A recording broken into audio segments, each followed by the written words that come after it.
Hello everyone, आज हम section 12 को समझेंगे। सेक्शन 12 चैप्टर 4 जो बात करता है procedure for obtaining orders of reliefs. यानी कि आपको रिलीफ चाहिए तो उसके लिए आपको एप्लीकेशन लगानी पड़ेगी। Application to magistrate by aggrieved person और protection officer any other person. ये लोग क्या करेंगे, एप्लीकेशन देंगे मजिस्ट्रेट के पास। For what? Apply to magistrate and for relief under section 18, 90, 20, 21, 22।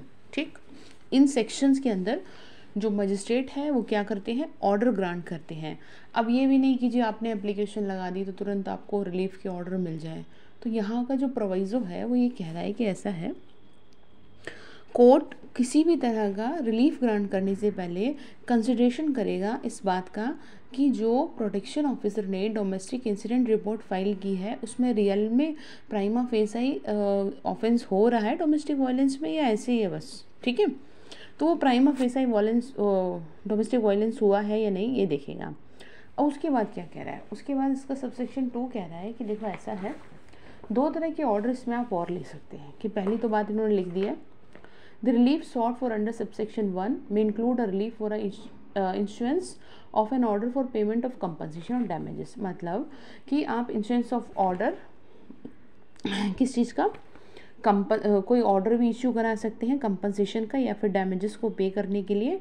ठीक है, और नहीं जो एग्रीड पर्सन है वो सूट भी फाइल कर सकता है इसी चीज़ के लिए, कंपनसेशन ऑफ डैमेजेस के लिए, अगर उसे किसी तरह की इंजरी हुई है डोमेस्टिक वायलेंस के दौरान, जो कि उसे किसने दी है, रेस्पोंडेंट ने दी है, और वो जो है एनी काइंड ऑफ इंजरी हो सकती है। तो इसमें दो चीज़ें हमने समझ ली कि ऑर्डर भी हो सकता है इधर ऑर्डर भी इशू करा सकते हैं वो, और दूसरा सूट भी फाइल कर सकते हैं। तो अब उसके बाद क्या कह रहा है, उसके बाद इसका प्रोवाइजो ये कह रहा है कि ऐसा है, चलिए ठीक है आपने कर लिया ये भी, तो कोई डिक्री अगर कोई इशू हुई है, ठीक है, और डिक्री अगर कोई इशू हुई है और केस जो है जो एडजुडिकेट हो चुका है, और देन फिर कंपनसेशन ऑफ डैमेजेस का कोई अमाउंट एग्रीड पर्सन को दिया जाए, इस चीज़ की डिक्री उसे इशू हुई है, तो जो अमाउंट पहले रेस्पोंडेंट ने ड्यूरिंग केस यानी केस की प्रोसीडिंग के दौरान अगर किसी तरह का कोई अमाउंट एग्रीड पर्सन को दे रखा है, तो जो डिक्री का अमाउंट है और उसके अमाउंट को क्या कर देंगे, एडजस्ट कर देंगे।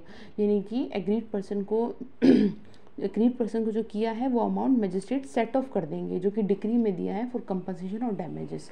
मतलब इन वन वर्ड बात ये है कि आपको डिक्री में भी पेमेंट देनी थी, आपने ड्यूरिंग केस भी दे दी रिस्पोंडेंट ने, तो जो आपने दी है उसको जो डिक्री वाला अमाउंट है उसे क्या कर देंगे, सेट ऑफ कर देंगे। ठीक है, तो उसके बाद क्या कह रहा है, उसके बाद कह रहा है कि देखो ऐसा है, चलिए एप्लीकेशन वगैरह लगा ली, तो अब कैसे कैसे प्रोसीजर चलेगा।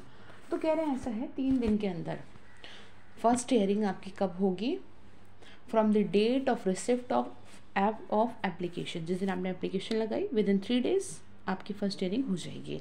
तो अब ख़त्म कब करोगे जी इसे, तो कह रहे हैं 60 days के अंदर मजिस्ट्रेट क्या कर देगा, इसको डिस्पोज कर देगा। यानी डिस्पोजल टाइम जो डिफाइन है वो है 60 days, जिसके लिए एप्लीकेशन ऊपर में लगाई गई है। इतनी बात समझ में आ गई आई थिंक। तो उसके बाद सर्विस की बात करें, अब सर्विस ऑफ नोटिस। अब यहाँ पर चलो ठीक है एप्लीकेशन हो गई, अब नोटिस भेजो। ठीक, तो नोटिस कैसे भेजा जाएगा, in my words, by magistrate mean protection officer को बोलेगा कि ऐसा है नोटिस सर्व करो। ठीक है, जाके उस पार्टीज़ को, इट मीन्स रिस्पोंडेंट को। और ये नोटिस का जो टाइम है, अच्छा ये जो एग्ज़ाम के पॉइंट ऑफ व्यू से टाइम जो है ये ऊपर 3 दिन का और 60 दिन का सेक्शन 12 में, और सेक्शन 13 में ये 2 दिन के अंदर आपको क्या करना है, रिस्पोंडेंट को जा करके सर्विस दे देनी है नोटिस की। ठीक है, यहाँ पे मैक्सिमम है ये 2 days, तो 2 दिन के अंदर आप उसको क्या करें, सर्व करें जाके कि ऐसा है भाई तुम्हारे अगेंस्ट ये ऑर्डर है और आप जाइए और आप कोर्ट में पेश हों। ये क्या करेगा, ये प्रोटेक्शन ऑफिसर का काम है। अब इसके आगे कह रहा है कि जी इस बात का प्रूफ क्या है कि जो उसने सर्विस कर दिया, तो डिक्लेरेशन ही प्रूफ है, सिंपल सी बात है। Declaration of service of notice इस चीज़ का प्रूफ है कि हाँ भाई उसने क्या कर दिया है, नोटिस सर्व कर दिया है। अब आप इसको बेरिक में देखेंगे मेरी ऑडियो सुनने के बाद, तब आपको इजीली क्लियर हो जाएगा। आगे फिर दूसरी क्लिप में देखते हैं।